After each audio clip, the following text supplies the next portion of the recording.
Lovely. All right. Hey, everybody. Welcome to Out of Memory. I'm AJ Hamilton. And I am Christopher Hampson. And on this podcast, we make a difficult decision whether our recollections of the past still belong in our overstuffed brains or if we should permanently delete them out of our memories. Yeah, get the hell out of those memory holes. Yeah. Release some RAM. Or that's not how memory works, is it? I guess you could release it and it's not your computer anymore, so but then, sure. It's pretty much a lobotomy at that point. That's true. And if you release it and then it comes back, it means it loves you. I think that's... Well, the RAM always swims back upstream to where it was first born to die. I don't know. All right. Well, on this... Welcome back, this 2018 edition. Hey. You remember this crap?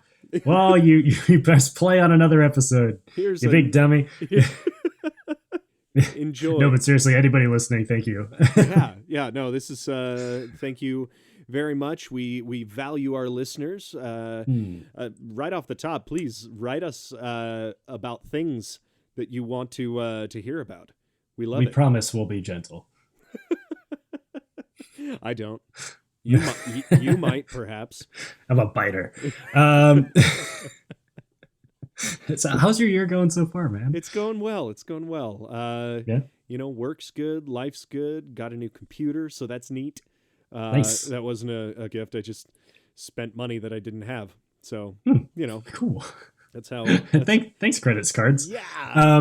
I was going to ask you if you got any new sweet toys. But computer could be sweet toy. It's such a sweet toy. It's got all of the accessories, all of the vehicles, How many missiles does it shoot? 7. It's weird that it's an odd number, but yeah, it's pretty neat. 7, but one's that stupid wind-up disc that just launches straight up, and 2 of them are squirt guns. The disc one is actually a malfunctioning DVD player. How's your year going? It's going pretty good. Excellent. It feels busy, so I don't know if I'm doing something wrong or right. No, it's probably this will lead to your death. Yeah. Thanks, man. I have the best of hopes for you. You're gonna do thanks. Great. Hey, Chris. I got another question for you. Oh, is this some kind of leading question to our topic? It's entirely possible. It might be. It's not like this is a natural show or anything. Have you ever turned to stone? I was going to ask you, when you sleep, are you rock hard? Yeah. Well, have you ever been to New York? And when you were there, did you see the castle on top of the skyscraper? Hey, AJ, have you ever used your claws to climb up the side of a building? Not my claws, but my claws. No, not that either. Chris, have you ever been called Goliath or Hudson or Lexington? And have you had some sort of crazy dog creature that hangs out with you? Yes. That's a part of your life that I did not know. That's amazing. If you haven't guessed yet, we are talking this week about the 1994 Disney series Gargoyles. Jesus Christ, was it really 94? 94, man. Yeah. Wow. How's your body holding up? How's it doing? Not so good, especially the right side for some reason. Oh man. Yeah, Gargoyles, dude. I've been really excited about doing this episode. Me too, man. Oh, Gargoyles was a high point of my week. Whenever it would come on, I just, oh God, such an iconic. I don't know if it was iconic or if it has stood the test of time, which we will be getting into, but it just stands out as being so epic. Well, let's even say that it stands apart from even a lot of shows, I'd say now, as being unique.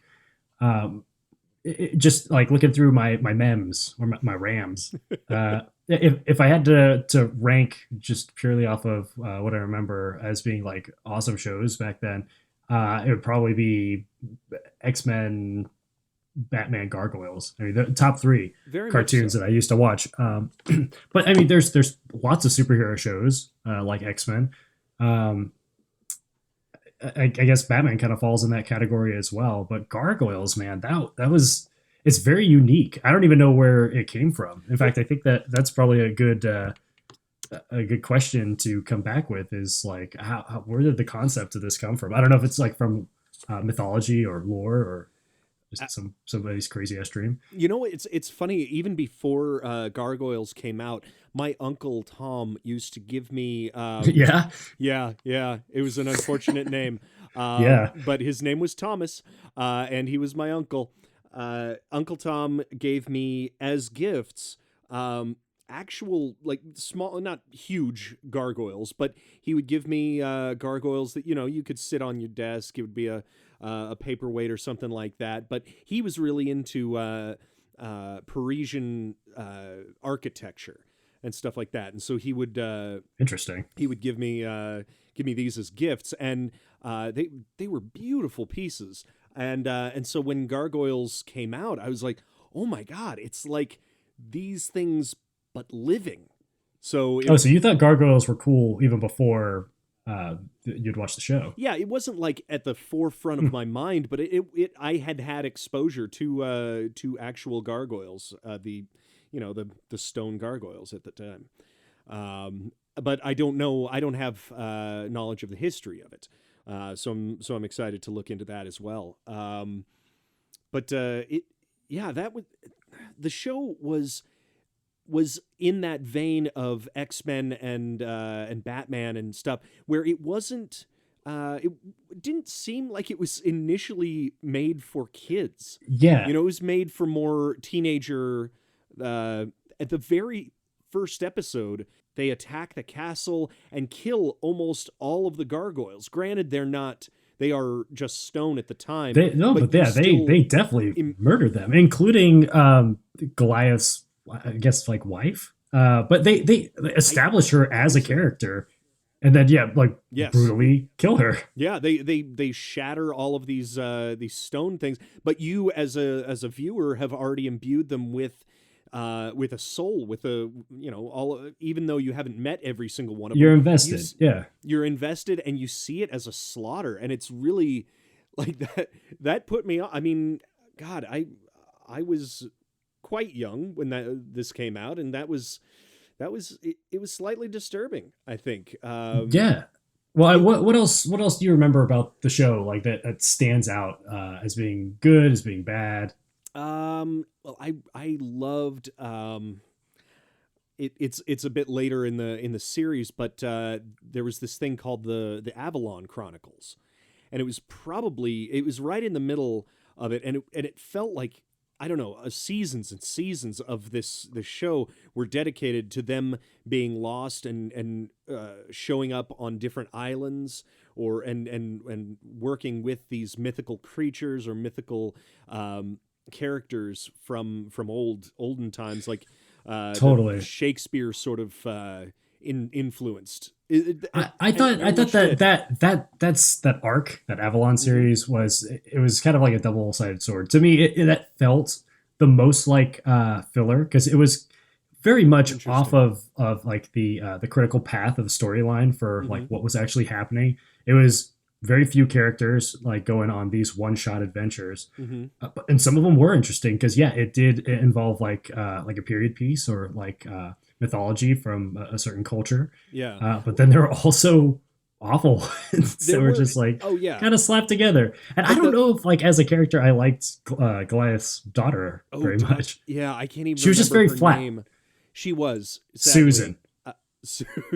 Susan the Gargoyle. But did she have like a regular ass name though? It wasn't even like a gargoyle name. I think it might have been pretty good, because it was Goliath Stephanie. and Demona, and it was some. Yeah, I feel it like it was more of a modern name than anything. The reason why I enjoyed the Avalon Chronicles was that they committed to it, not that it was just this thing that came in and out. It was a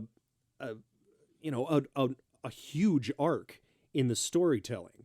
Rather than being that one shot thing, it found a way to do those filler episodes in a I guess a constructive way, in a committed way, rather than it being like, oh, we're gonna bring in another different bad guy this week, but there's really no reason for them to go away if we didn't kill them, you know. Yeah. All right. I like that, it was the boat that was like bringing them places because they had to do something. Yes. But I mean, it fell into that cookie cutter 20-minute episode that like Ninja Turtles is very guilty of, where it's like, well, introduce a bad guy and then you solve the problem and there's a moral at the end. And wrap that up. You'll never see any of this again. You might as well not have watched this. No, I agree. Another one of the arcs or reoccurring things was there was like a pack.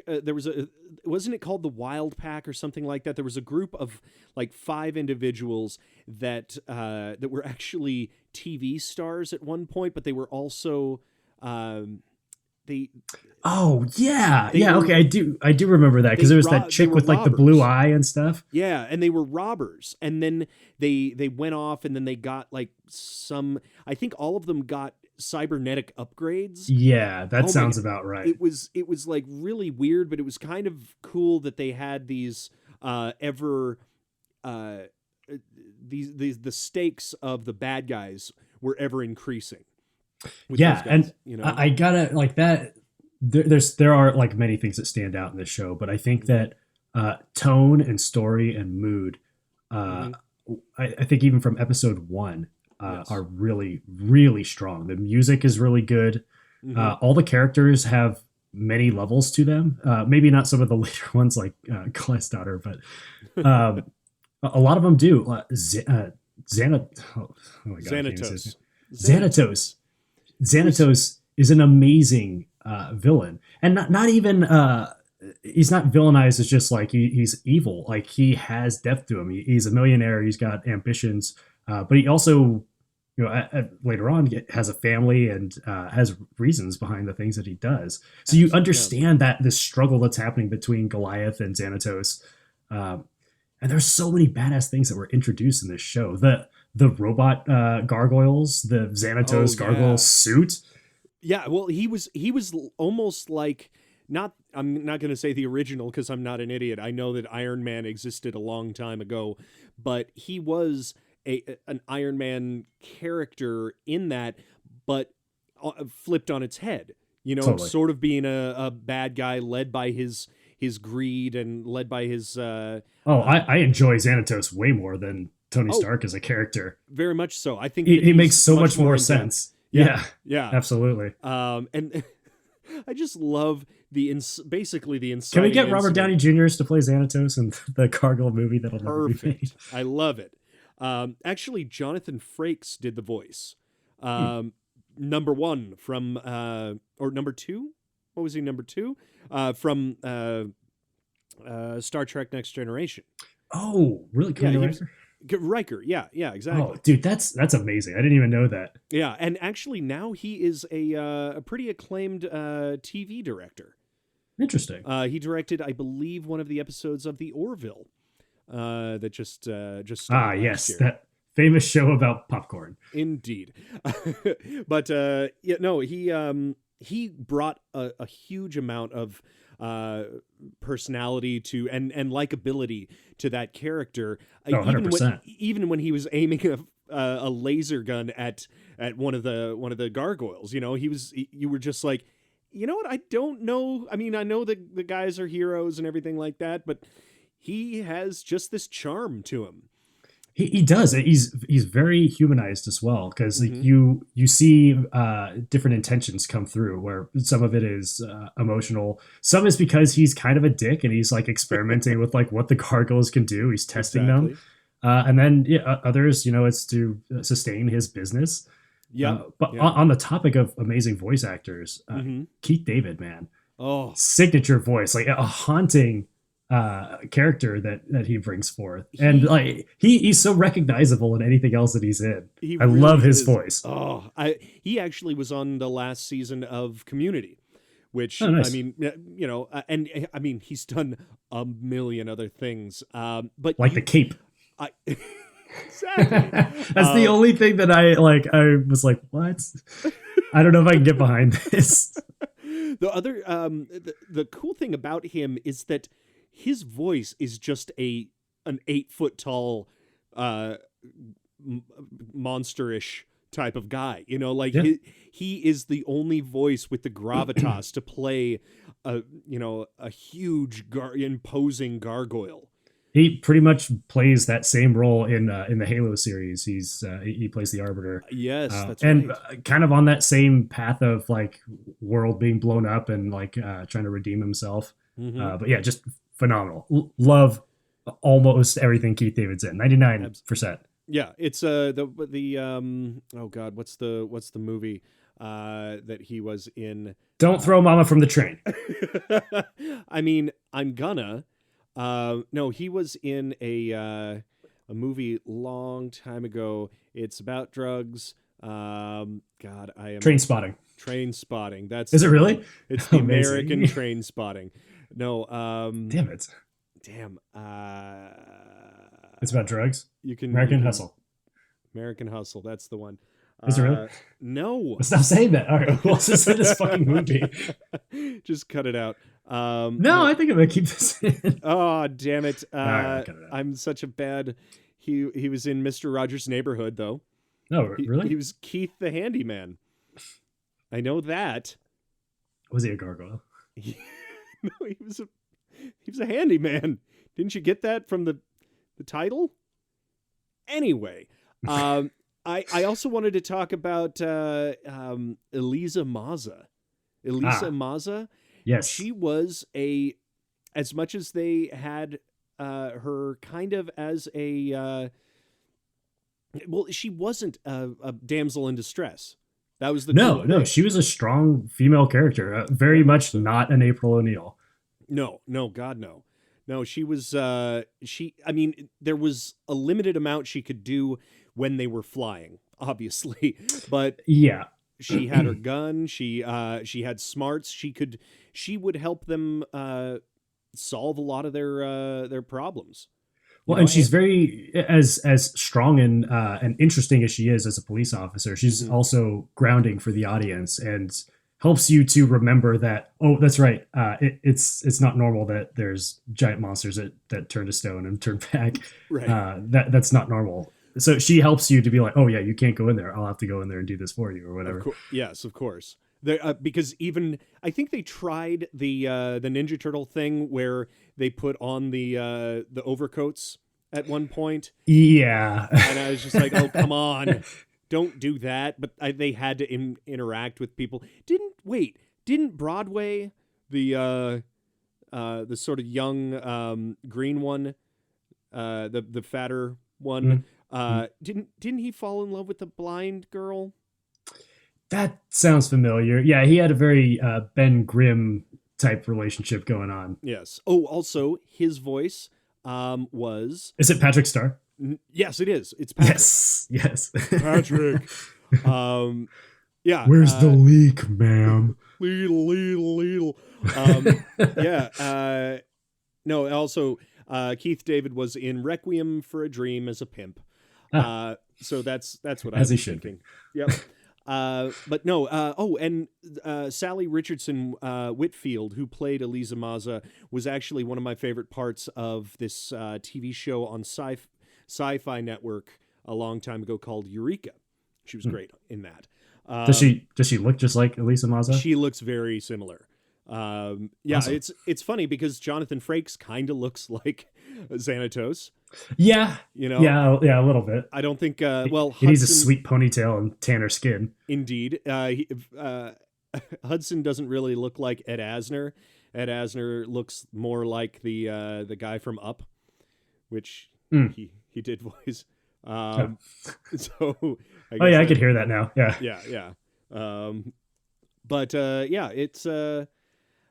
It's a fantastic group of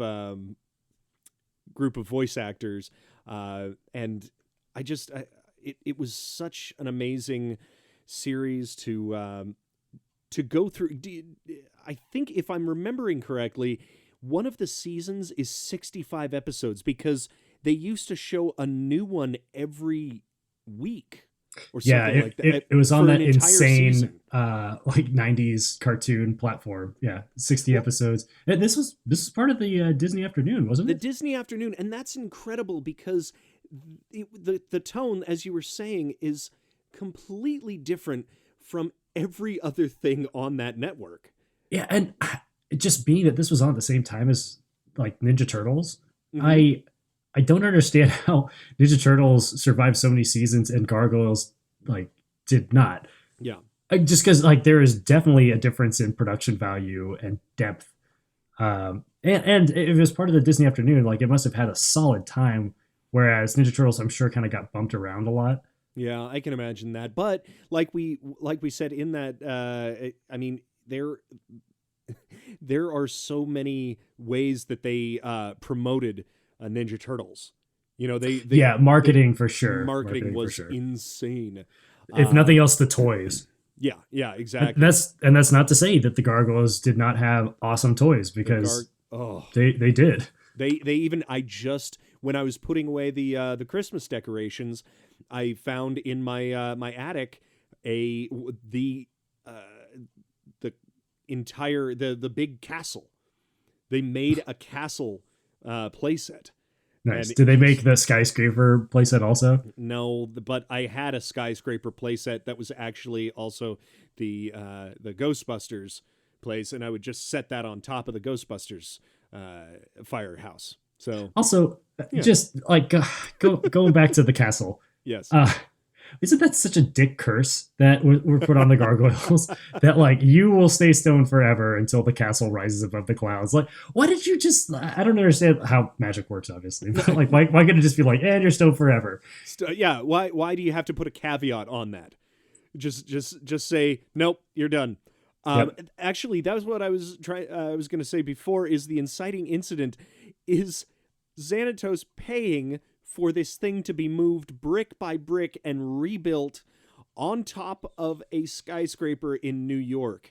Now that takes some influence, like, and yes, let alone money. But yeah, it would have. I'm interested to watch those early episodes again though, because like what was the basis for spending all of this money? And I don't think that I'm pretty sure that he believed in the legend, but yeah, I want to know like what was the evidence that led him to believe that possibly could be true. Well, and that's the insanity. Like he didn't even know because remember his assistant turns out to be a magic. He's Puck. Yeah, that's horseshit. You didn't like that? Actually, you know what? Amazing, actually, I guess that makes sense because I guess he could have fed Xanatos a lot of evidence to possibly like bring the castle to his tower. Yeah, and that to me it was like that was an amazing mid like series surprise. Yeah. You know, that just threw everything up in the air in I mean not yes, it was a bit of a reach, but I just it evolved into something new at that point, and that's around the time that they started doing the Avalon Chronicles. So I could see that being a bit of a sticking point for everybody. I get that. Yeah. But I enjoyed it regardless. Also, fun fact: the guy who played Data, who played Data was he Puck? Brett Spiner was Puck. Oh, yeah. Awesome! So that's fun. So they're getting them all back together, and Michael Dorn, who played Worf, he was Coldstone. If you remember, one of Goliath's brethren that they rebuilt from like a half shattered statue, and then they put like I don't know what it was, some sort of cybernetics. Ice cream, half ice cream, half Cold ice cream. Well, I mean that's yes, exactly. And Bronx the dog was played by Captain Jean-Luc Picard. Wow, that's amazing. Actually, funny enough, he was played by Frank Welker, the original of Megatron. Course. Everyone is played by Frank Welker. He's amazing. He's a man of all voices. I think that's all I gosh, that is pretty much all I remember. Dude, this is So like far, scratching the surface. exactly. I feel like I remember a lot. Um, but I mean, it has been like a solid 15, 16 years since I've seen any of this. So Yeah. I'm really excited to watch too many of these episodes. Yeah, that's where the rest of this week goes. Uh, Any absolutely. other questions that you have that we should try to answer in this research phase? Well, I would like to know more about, obviously, since I'm a voice actor, I'm going to look up more of the guest stars and everything like that, because I'm sure in the mid '90s they had a bunch of amazing characters.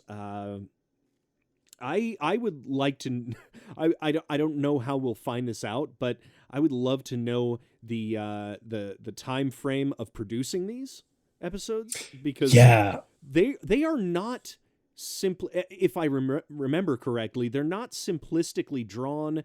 There's No, complicated I fight bet the scenes. animation is going to hold up really well. I hope so. Yeah. And I also, I barely remember this, but I want to know what exactly happened to move it from Gargoyles to Gargoyles: The Goliath Chronicles. Do you remember that? Yeah. That was a thing that happened Yeah, what the to it. hell was that? That was a bit like the Beast Machines reinvention. You know where Don't. I That is not fair. that is not fair. I'm sorry Because about that. The Goliath Chronicles were like still part of like the canon, the regular series, right? Like It it was happened like after Avalon or before Avalon or some no, shit no, like no. that. It was after the series wrapped up. Oh, And really? well, Oh, God, I didn't even know that. but then the Goliath Chronicles were like a 13 or like one more season that they put on, like rather than afternoon, they had them on Saturday morning cartoons, and then it just sort of fizzled out. But they did get everybody back for the voiceover. So Dude, so I did not realize that. it was just more of there was one big arc, I think, that was sort of new, and then there was a lot of filler episodes, if I remember correctly, Yeah. that just didn't Yeah. feel right. So I'm gonna look into a couple of episodes of those as well. But I'm excited to take note of all of the different Shakespeare influences, because I don't remember barely any of them. I know Puck, and I know it got really heavy at the end. it did, but And I don't remember how it ended. I think I don't science either. came along and they're like, oh, actually, gargoyles aren't real, neither is magic. And they all just fucking died, right? It just fell out of the sky. Yeah, just- Xanatos lost a lot of money on all of that investment. I'm looking forward to seeing a lot of the like really questionable saves of stone gargoyles. Like I remember there's one where they're moving. I want to say Hudson or Mhm. who's that one again? I The forget. Broadway, the Broadway. fatter. Yeah, they're moving it with a crane, and the crane like snaps or something while he's stone. Yep. And Elisa Maza takes out her gun and shoots like some crates, and a bunch of wrapping paper like springs out of it and softens this. I have to believe like Thank 1 ton Thank God it statue was falling. Christmas. Thank God it was Christmas time. Yeah. Uh, Birthday. no, I absolutely believe that there are going to be some a little bit of questionable physics in this. Absolutely. Yeah. Yeah. But, Where is all the bird shit? that cracks off when they Okay, hey, fair enough, fair enough. Yeah. Also, wait, That is a that's something I question. never understood. Like, Yeah. where is this matter coming from? Does it Like, grow out of them and then slough off is there every night? piles of this shit just like laying around on top of this tower, like And just like shards and shards from every night? And I feel like to not necessarily to feed them overnight while they're stone, but they've got to take in a lot of protein or something like that to grow that out every night. I don't know. Wait, That was magic. part of the Goliath Chronicles that they didn't show most people, is them hunting the crappy humans. That's why there are a few reoccurring villains. They just they thinned the herd. That was actually the reason for gargoyles in general. Yeah. Cool. Well, we will be back after a short break. No word from our sponsor this week. No. If you want to sponsor us, we'll absolutely take the money.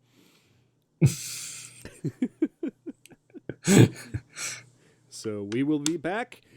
Those are still going. Oh, Jesus. After this. After this. Maybe. I don't even want to say, like, after we are done turning a step.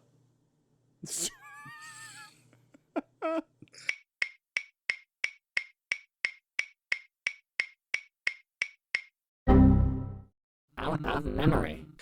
And we're back. Hey. Hey, everybody. Hey. Wow. Yeah, I was very goodness. surprised that Gargoyles had such strong references for drugs. Did they? Oh, yeah, they're always getting stoned. Getting high. No, because they're always turned to stone. Oh, that is the funnier joke. Yeah. Yeah. I guess they get high too. Damn it. Right. They do it all. Yes, and meth. So this, along with a couple other topics that we've chosen in past episodes, this was really dense. Yes. We could probably do 3 or 4 episodes on this, and really, like, I kind of wish that we had spent more time researching it. I kind of do too. I mean, I did my best. I think you did your best, but it is So-so. Okay, the worthwhile episodes seem to be 65 episodes long. There's 2 seasons. One's 13 episodes. One's 52 episodes. Jesus. I could, like, in the time we allotted ourselves, I didn't have time to see them all. And I really kind of want to now. Thanks a lot, nostalgia. Yeah, really sucking our wallets dry. Or at least our bandwidth if we're watching them on YouTube. Indeed. Although I found the YouTube version very unpalatable. Yeah, I mean, typically... Because they speed it up. Ugh. I don't understand what that loophole is exactly. Like, It's, I guess when, like, these companies that are trying to make sure that no one's, like, doing copyright infringement, they're not doing, like, a name search for the episode. They're just looking for times. I don't understand how that works. I think it might be that there's an audio recognition, and if it's not the exact audio file or audio flow, I don't know, man. But we encourage legal watching of everything that we mention here. Of course. I mean, buy the episodes, and also do that Netflix and Hulu memberships. We're not making money off of it. Yeah, but a lot of this crap that we've already reviewed, you can't get that on Netflix. So. I know. Freaking come on. You know, just do your best. Yeah. But join us in this this jump back into our childhoods. Okay, what were your reactions to? I mean, I haven't seen this in probably 15 years. How about you? Yeah, I think except for like one drunken time over at our buddy Adam's house. Yeah, probably. I haven't watched more than like one episode in the last 15 years. Yeah. So my plan of attack here was I watched a lot of season 1. Mm-hmm. To me, it's very important how a series kind of starts its narrative or gets its storyline off the ground. Mm-hmm. And then kind of peppered in some of the later episodes and just really did a lot of research, a lot of Cliff Notes reading. But man, I'm really still thoroughly impressed, and maybe even more so now than I was when I had originally watched it, just with all of the interwoven storylines, the deep mythos that they dive into. My God, yeah. And not just pulling from like one culture, like, you know, lots of like Celtic mythology, but like really from all over the world. Like, I know that the internet was not like a strong research tool back then, but they they grabbed whatever they freaking could and they pulled it into this thing. Very much so. Yeah, I loved that they actually took their time with the first episode, which a lot of times things do like an hour-long episode. They say a very special premiere episode or something like that. This was 5... That's usually when someone in the family dies.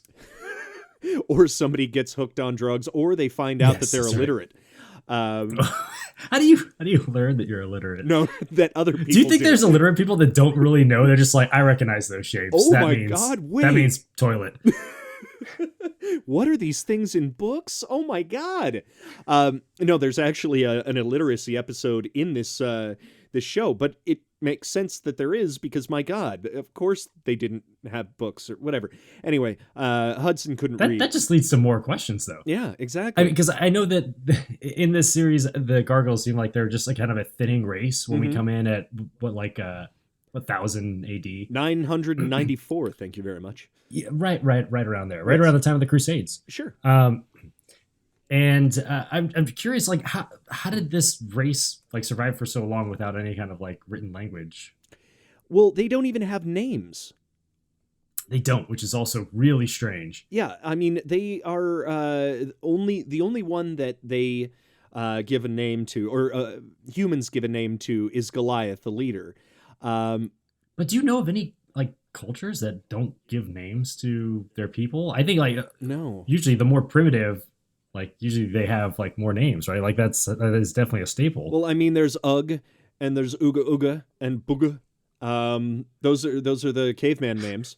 So yeah, you're right, absolutely. So in the Oo family. Ooga. Yeah. But no, it's a very odd thing to give to them, because they call each other like my angel, my friend, my mentor, different stuff like that. My doggy, according to Bronx.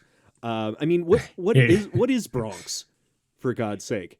Yeah, he's got like kind of like a weird goofy Pluto syndrome going on, right? Yes. Where he's a gargoyle like them, but he doesn't like walk around and talk and like have a fucking 401k like the rest of them. He's just like eating scraps off the ground. Yeah, he's got some kind of degenerative disease or something.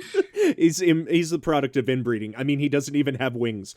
That is the most awkward thing to see them always like having to rescue Bronx, or to like two of the little ones hold on to him like as they're flying down somewhere, flying away. I don't know. Bronx just seems like a lot of work. He does. I mean, he's a good attack dog. He's great, but he does seem more of a burden sometimes. But there's a lot of crazy stuff about this show. What I was getting to was the opening episode is 5 episodes long. The opening arc is Awakenings. That's kind of like the opening of our show. Oh, that's true. That's very true.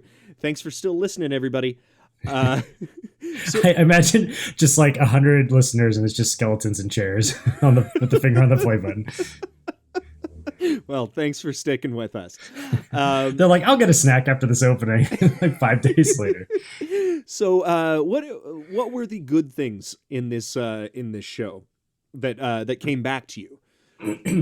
Well, right away after trying to watch this on YouTube, which was unpalatable for me, was Keith David's voice. Like I couldn't hear it sped up or altered. Like I needed to hear like that crazy bass. Oh man, yeah, he's so freaking good.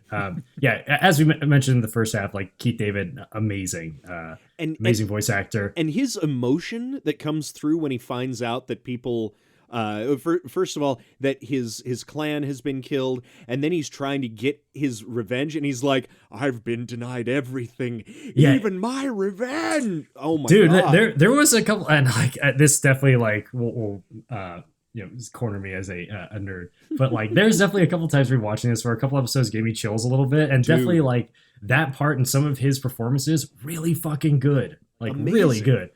Yeah, he's amazing.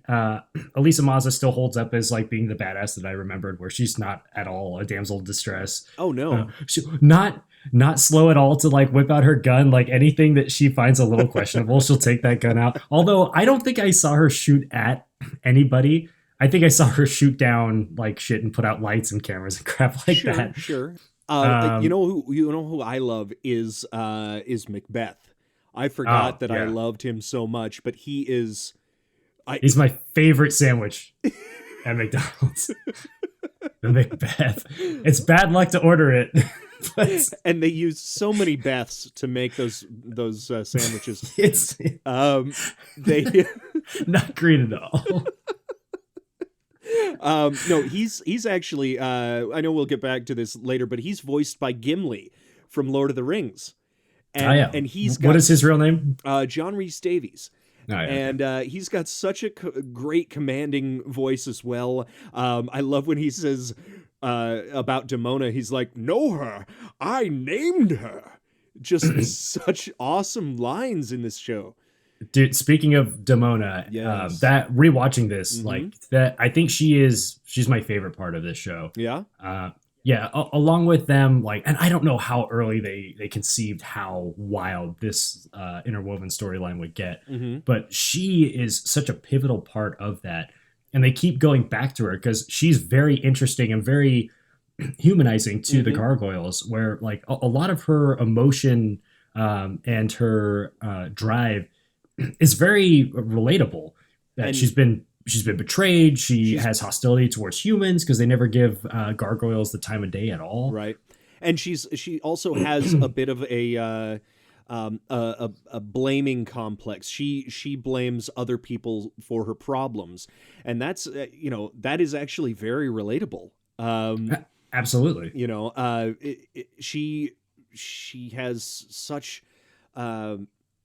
a conflict in her. She's kind of like, I would liken her a little bit to Magneto. Would you? Yeah. I mean, yeah. she has that archetype of being the person who is not willing to give the enemy a chance, not wants to destroy these people who don't accept her own kind. I think she could be the not even the anti-hero. I don't know, kind of like anti-villain, I guess. Because like she even starts out very symbolically with the pet name by Goliath as Angel. Yes, and she carries that through most of her arc. If we're to collect her arc through all these revisits that they do, sure. And then she later becomes known as Demona, which I mean, because she fights like a demon. Macbeth himself named her that as they were allied. Yep. But it's so true to her character that she is fallen in the way that she does. But you get to see that progression. It's not just like Magneto, where we're introduced to him and he's already completely corrupted. We get to kind of see her fall from grace, where even Demona from the future comes back in time to talk to herself when she's younger as Angel, right, and tries to like share with her like all the like really fucked up things are about to happen and gives her a glimpse at like the sad things that she's about to experience, and she tries to resist it for a long time. She does, but eventually gives way to all these terrible things that kind of just stack on her. Yeah, I don't know how to read her. She has a way that she approaches things that are very self-serving, but she also has she wants the best for her clan. I don't know. I couldn't get a beat on her. There are so many back sort of retcons, that take you back and add more to her story, that it's very confusing. Like watching all of these back to back, you get your mind starts to become mush, and you're like, wait, I would actually love to see this in chronological order. That would be fascinating. Somebody put that kind together. of unmemento this bullshit. Yes, please. For us, please. Yeah. One of our fans, go ahead and do that, and then send it to us. So those are. I think there's also some awesome music in this show. My God, like that's part of the chills. Yeah, for sure. And along with the direction to have Keith David like scream so much. That music is so dramatic all the time, but I don't know. It really it helps, I guess, to sell it in. But it really just adds to the whole production of it because it really is animated beautifully. It's amazing. Even some of the fight scenes that are a little bit awkward sometimes because they are awkward. Who is choreographing these fight scenes? I don't know, man. It's like they don't exactly know where everyone is at one time.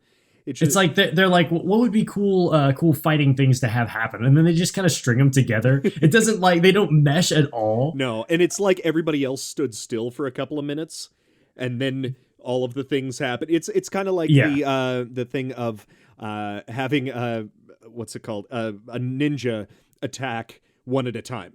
The ninjas surround and then it's they bullshit. But they do. You're right. They do have some cool moves. It's just stitched together very oddly. There was one fight between Macbeth and Goliath where there was a a ceiling beam that was in the foreground Okay. of this fight, and it blocks out 2/3 of this of what you can see, and then they go back to that same shot like 2 or 3 times. I don't understand, It's but an old anyway, Hanna-Barbera trick. just cover it up and put the sound effects in. So speaking of awkward stuff, bad stuff, what did we notice in this whole thing? There like you said, that there are a lot of subjects that they deal with. Yes. So there's got to be give and take there, right? Yes, of course. So there's the loincloth issue. It's kind of awkward. I don't even know if we could put that in the bad column, because those loincloths that these gargoyles wear are amazing in that they do what they're supposed to do. They hide all these gargillian bits. It's most impressively on Demona. I don't understand how that works, but my goodness, it's like they're part of their skin. It's very odd. Speaking of part of the skin, sorry, just to like go back to the costume design and Demona. You know the tiara that she wears? Like if you remove that, her head looks exactly the same. It's got that weird like horn crown thing. Oh yeah, huh? That's really strange to me. So really, that thing's just gold plated. I always forget that she's wearing so much jewelry, and it's actually interesting. They put more jewelry on her as she grows. The young version didn't have earrings, I think. Interesting. It was it was an interesting way to be able to tell them apart. But with Goliath, I couldn't tell him apart because he didn't change. No jewelry. No, but I always wondered how Demona got that anklet on her anklet, because like they have these like giant feet and like clawed calcaneus that sticks out and like thin little ankles, and that anklet is just barely on there. Like it had to have been. Yeah, pretty much. Yeah. Some of the other weird stuff is they deal with ghosts. Oh yeah. At one point, the ghost of the captain of the guard and the Viking, Hakon the Viking. From the first couple episodes. Yeah, and actually they were the Vikings were actually invading during the 900s. So that was factually accurate. There's a lot of things that we'll get to that are quite weirdly accurate. But also werewolves, man. Yeah.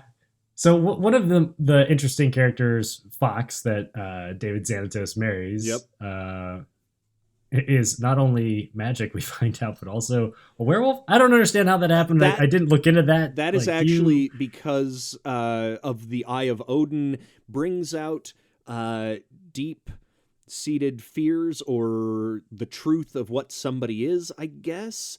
And I think it was just because her name was Fox. Also, she was fiery. She was fiery. I don't know. That's both of those. All right. I mean, sure. And it was whatever. It was very funny because sometimes they had like mysteries, quote unquote, in the episodes that were like, wait, who could that possibly be? And the werewolf has the tattoo of Fox on its eye, the same place that maybe it wasn't supposed to be a mystery. Maybe we weren't supposed to be so confused by it, but I don't know why, but that reminds me of Batman the Animated Series with the mystery of the Man-Bat. Do you remember that episode? Oh, Man-Bat, yeah. Yeah, but that actually had mystery to it, where like it was very obvious that it was like this scientist that was turning into the Man-Bat because, like, I don't know, he had dizzy spells and like woke up and ripped up clothes. But it wasn't him; it was his wife. Whoa! And then wait, Man-Bat comes back too. I think, of course. Yeah. Well, because Batman has to fight Man-Bat. It makes total sense. Sure. It's his greatest foe. It's like he's looking in a mirror. Also, like while doing research on gargoyles, I saw like some kind of quote that like Bruce Timm, who worked on Batman the Animated Series, said that he refers to gargoyles as being like a namby-pamby kind of show, or Dude, like I saw that. Pretty much like alluding to it having no balls, right? But like neither did Batman the Animated Series. Like no one gets like fucking shot up or stabbed or anything that. There's explosions, but you are to assume that Batman got everybody out or something like that. Like there's an episode. Well, the first episode, first of all, all of the gargoyles die. Then You're right, they get killed in the first fucking episode. In the second season, there's the episode the episode arc, 4 episodes, City of Stone. I love that arc. Where what's her name? Demona starts walking through New York and just smashing humans that were turned to stone and shooting them with a laser gun. So it had a little bit of balls. They couldn't exactly show too much, slitting of throats or anything like that. But Jesus, they had some stakes. Like as much as like I didn't remember this being like as Disneyed up as this was, like it really still was not that bad. If anything, it just added to the production where everything was really well animated. Well, but they did a lot of things that kind of betray that Disney model. Yeah. Like in the first episode and also throughout, there's blood in it. There's people that almost die. There are people that do die. Yeah. Broadway accidentally shoots Elisa, and they go through a whole episode where a couple of episodes where she's still on crutches and stuff like that. But my God, this was real world kind of. I mean, not real world. I know what we're talking about. This was our real world. Yeah. Cartoon. I think that a lot of that has to do with just how the production came into play, where Gargoyles was supposed to launch as like a comedy. Yeah, it's supposed to be like, gargoyles get brought back to life in Manhattan, modern day. Whoa. Well, I remember it being... The hilarity ensues. And at the last moment, they had switched it to be for the 13 to 16-year-old genre. Right. And so, they darkened it up a lot. And I would even still argue we haven't seen many things from Disney, either cartoons or movies, that have kind of hit on a lot of this deepness and darkness that we see in Gargoyles. Well, and really, what has taken on Shakespeare, the virtual reality, hacking, computer viruses, cybernetics, Scottish history. I mean, it was a deep thing. There's stuff about corporate espionage, multiple personalities, like aliens, for God's sake. They go to World War II at one point. Yeah. And time travel. Man, I do like when time travel is done really well. And I think that for the most part, they do walk a line. They walk a line. But they touch on a lot of complexities. And I would even say kind of that growing pessimism that can kind of come with life. Yeah. Not only do they hit on that with Demona, but also even in that futuristic episode, which I think was part of the Avalon journey, where Lexington... He's evil after like so long of like facing all this like shit of life and like having people disappear. Like I think because Goliath was gone so long, he ends up being the villain of this future. Exactly. Yeah. And I wanted to talk about why they start out in Scotland. Why is Hudson the only one with a Scottish accent? I got no answers for you, man. And then he's old. He's like old. Obviously exactly. He's old. He's got a beard. So, and then of course, Goliath's mullet is unfortunate but masterful. I think if anyone is gonna wear a mullet, I think a gargoyle could pull it off. That's true. But he definitely has that straight flat top going on with like crazy party going on in the back. Exactly. Okay, so we talked before we even started about Xanatos, which is yes, when you need that afternoon pick me up, kids are screaming, work's getting on your back. Yummy. Take a Xanatos. Now in always fruit makes flavors. me feel more now in Machiavelli flavor. So he's kind of, I mean, there is the beginning incident of him of the betrayal and everything that leads to a lot of stuff where they get frozen for 1,000 years until the castle is raised above the sky or raised above the clouds or something to that effect. And then Xanatos finds out about that and decides, that's what I'm going to do. I'm going to help that happen. Yeah. researching like Xanatos's David's. yes, David's motives was something I was looking forward to in the research phase here, because there was a lot of things I didn't remember exactly why he was doing the things that he did.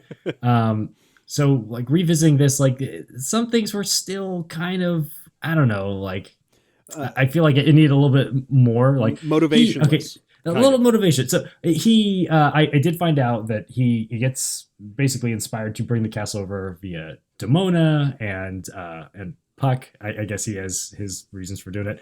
So he brings the castle over and he brings him back to life, but he only does it to pull off one heist, which is to like steal these discs from Fox's family, which right? They don't exactly feel completely designed for. I mean, like they don't. Sure, there's one in an airship, but they're not super qualified for the mission. No, I mean, like, okay, I guess if you're going to pull off a heist, if you have monsters go and do it, yeah, I don't think that anybody could probably trace monsters back to you. So fine. And I guess if you are a billionaire with the highest tower in Manhattan, then you probably have a pretty high profile. So yes, you need something to slip in there. Yeah. But after he pulls off this heist, like he's like, okay, well, I guess I'll just kill them because I can't control them. No, but and then he gets seems like a waste. He goes to jail, so he can't kill them. But they're living at the castle, and Owen is there, and he's just like, yeah, you can stay here. That's fine. Well, I guess it's better to keep them close so you keep an eye on them. Absolutely, yeah. So there's an episode where, like I was screaming about earlier, time travel, where they go back in time, and they get he gets a coin or 4 coins or something like that from the king, and he's like, oh, that's cool. So he sends one to the Illuminati to send to him 1,000 years later, so that he can sell it to get $20,000 to make it to turn into his an investment and then he becomes that. Then like a year later, I don't know, a year later, he's supposed to get this message to explain how he did this all. And I'm wondering, because we never see the note, my theory is that the actual note has so much more to do, not just, oh, here's how you travel back in time. I think it explains everything about the castle, about how to manipulate Demona and Macbeth and the gargoyles. I think he actually had to set in motion all of this to actually go back in time to set it all up. Really interesting. So wait, do they never explain the note? Because I didn't even touch on that part. All he does is say, I sent a note to explain to myself how this all happened. But they don't say all. See, okay, so that's a good example of bad time travel. Yeah, because where it has to have happened. Yeah, I see. I have a problem with that. But Agreed. Okay, let's say some outside force put that idea in his head or put that note in his hand or something like that. But yes, I do agree with you that would make sense that he wrote every single step that he's supposed to do and then sent it to himself. Yes, exactly. So I don't know. It remains in a loop. There's another point in this series with the Archmage who becomes a big. There's a big bad guy who's a wizard who actually saves himself from dying because he had become so powerful in the future. But he had to have become so powerful in the future to go back in time to save himself from dying. So that's another one of those loops that is very frustrating.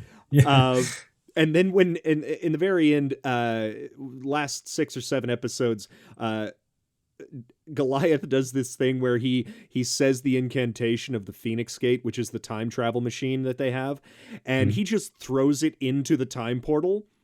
So it's floating out there somewhere. Wouldn't that ruin time, or wouldn't that like create like a black hole? Or I don't know how physics work. I don't know how time travel works, man. Right. I am not equals. All I know is what I do like and I don't like about time travel. And this is not acceptable. I'll tell you that. But it is kind of fun to look back and be like, oh, it was always meant to be because they did it already, and blah blah blah. So if you don't think about it too hard, it's great. Sure. A lot of the beginning episodes are very Disney-ish because they end with morals. Yeah. Which are kind of fun. Not fun. Screw morals. It's not how the world works. They're kind of awful, some of them. Like, don't play with guns. Because, hey, don't shoot your friends. Don't shoot your friends. Family is home, not just the house. Old people are valuable too. Love what your does that family. Mean? Old people are valuable too? No, like sometimes they wouldn't respect old people, and then you find out, oh, old people are actually good. I thought you were talking about trafficking. I mean, they're less valuable. You can't get as much money for them. Jesus Christ!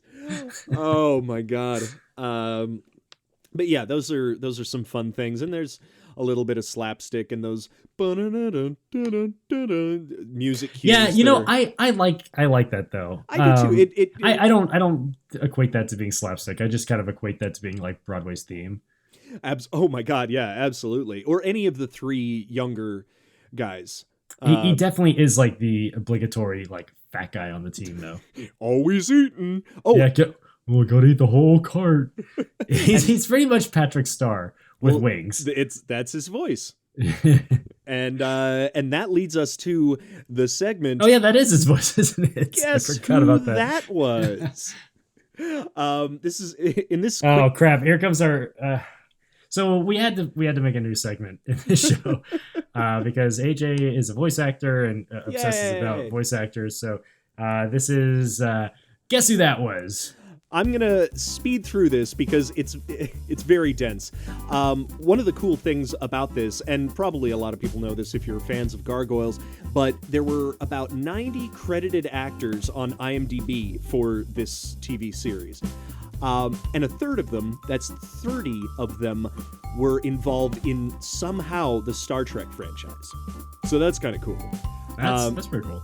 Either the original series, because Elisa Maza's mother... The original series, Nichelle Nichols, the one who played Uhura, is Elisa Maza's mother. Jonathan Frakes, of course, we talked about, is William Riker.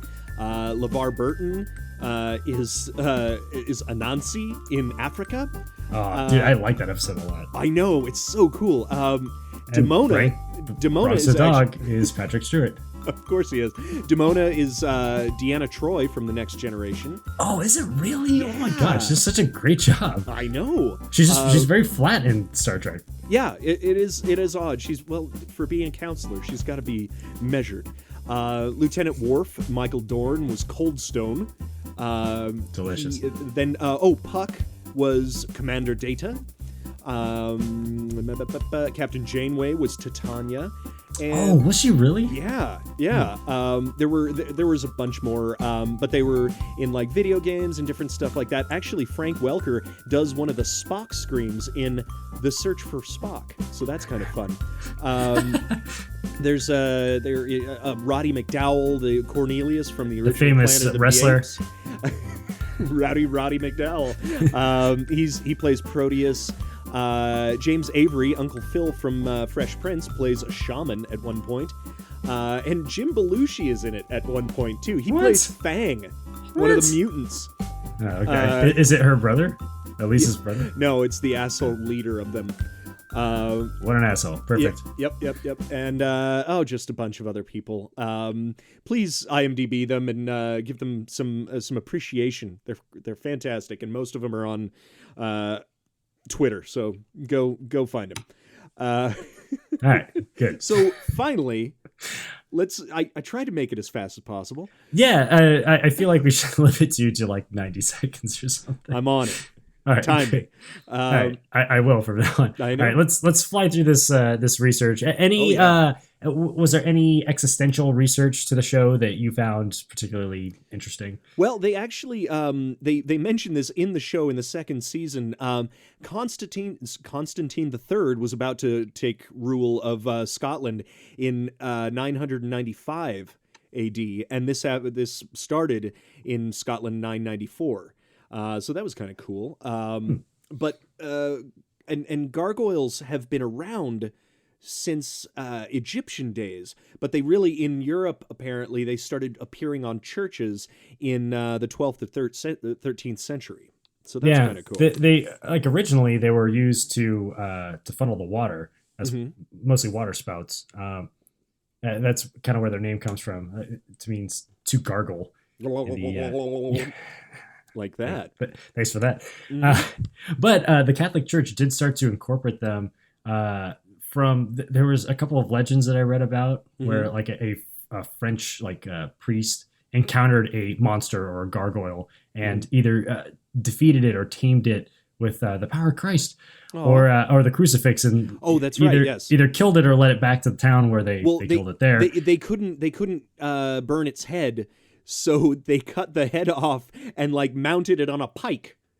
And I heard there's a whole bunch of like different versions out there, but a lot of people believe that the Catholic Church started to incorporate these as a way of like getting the pagans into their church.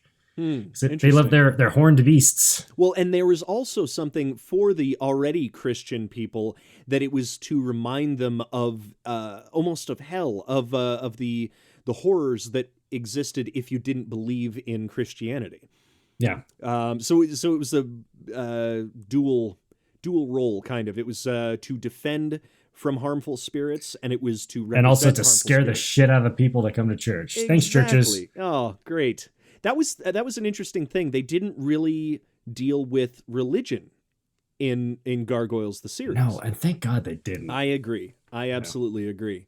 Some interesting thing, misnomer of the gargoyle. A Pokemon.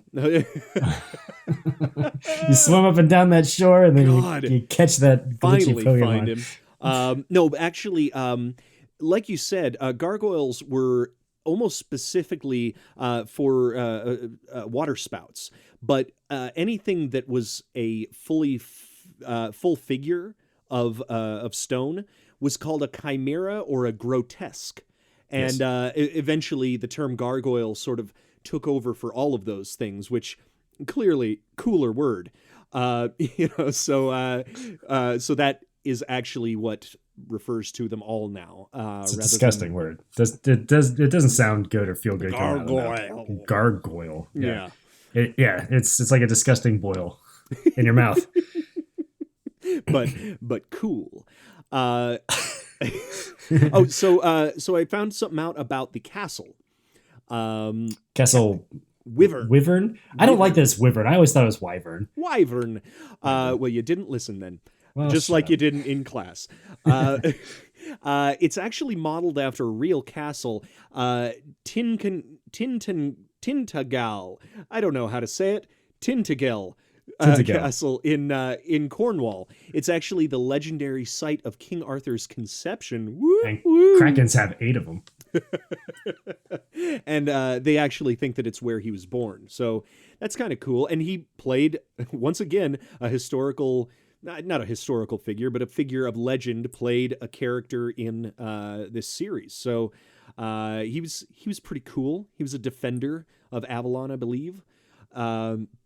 Also, it was on top of Xanatos' building was actually called the Eyrie Building, which I do not remember hearing once in the series, but I looked it up and it actually had a title, and they may have said it at one point, but that's me for noticing stuff.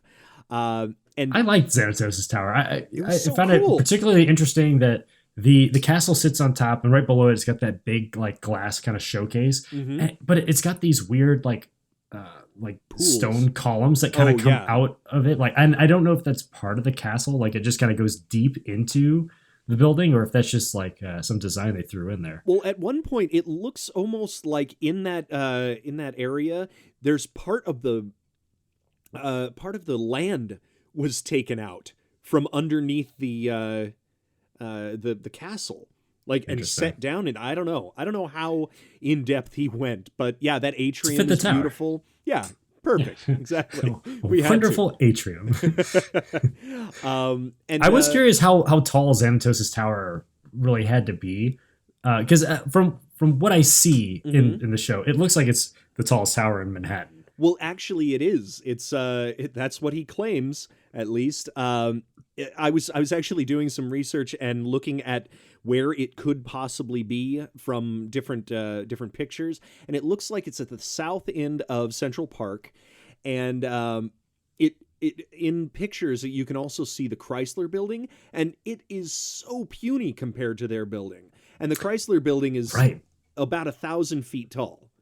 Well, the Empire State, I felt like I've seen it once or twice in there, the Empire State. And that's 1,250 feet tall. Jesus. Not including that big spike on the top, because that's another 200 feet. That's a cheat. But I was curious if that was enough to get above the clouds. And like even just looking at the weather this week, sometimes the clouds are as low as like 500 feet. So, so I guess that it is. Hard.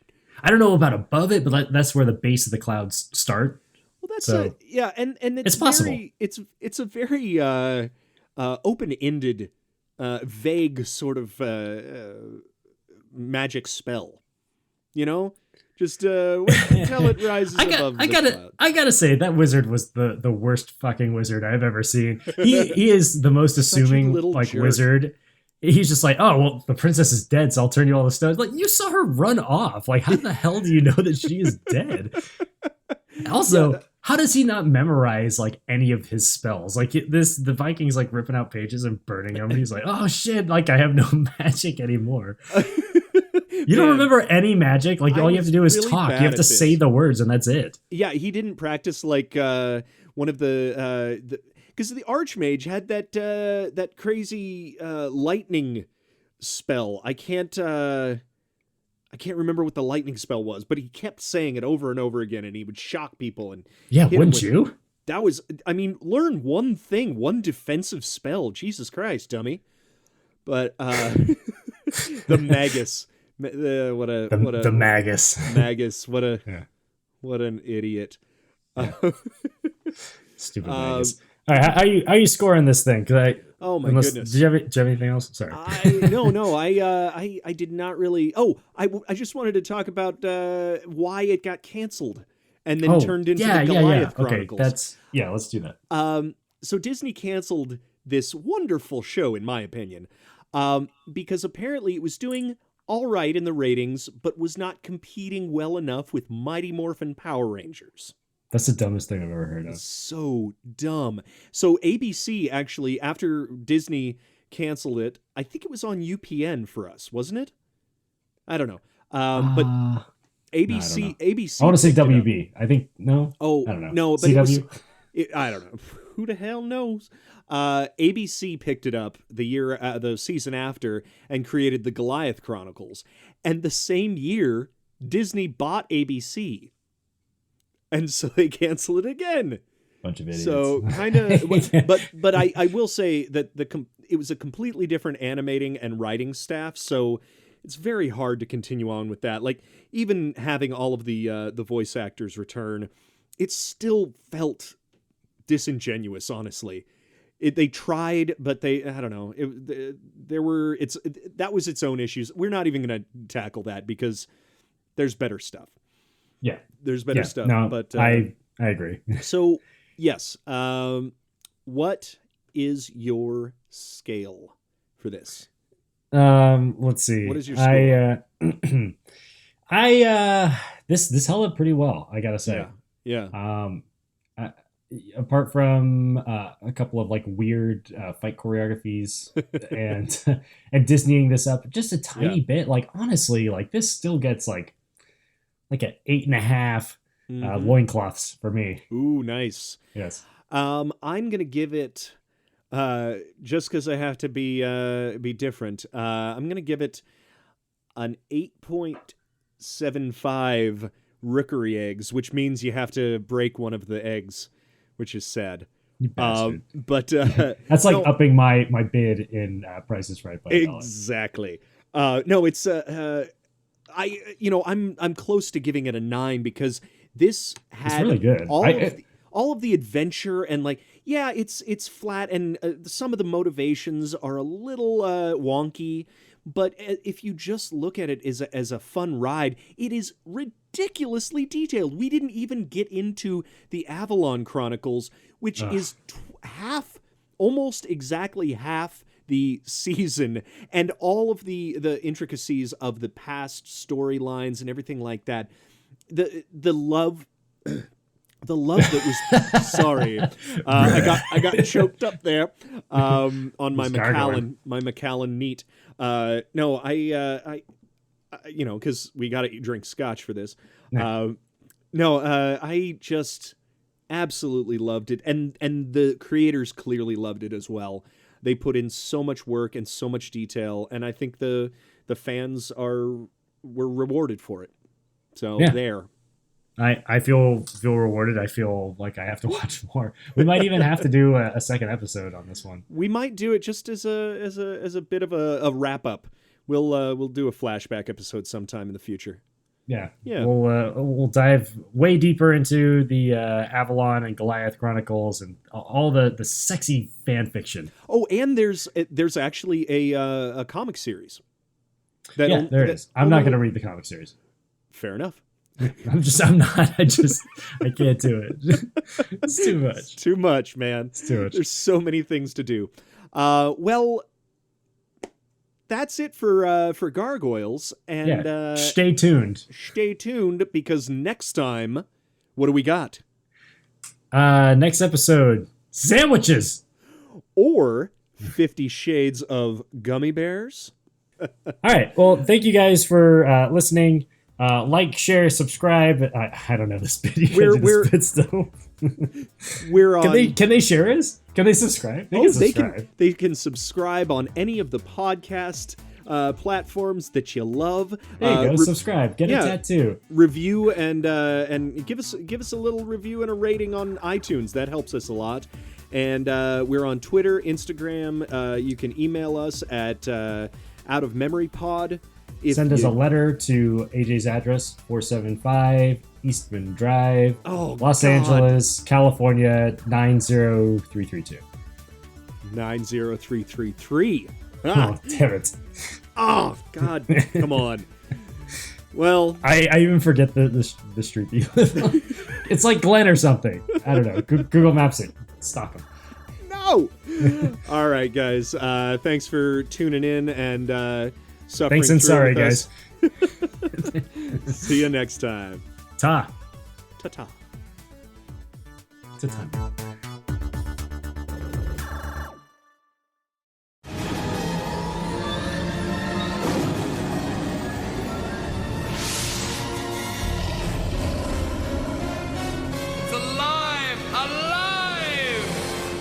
I've always wanted to say that.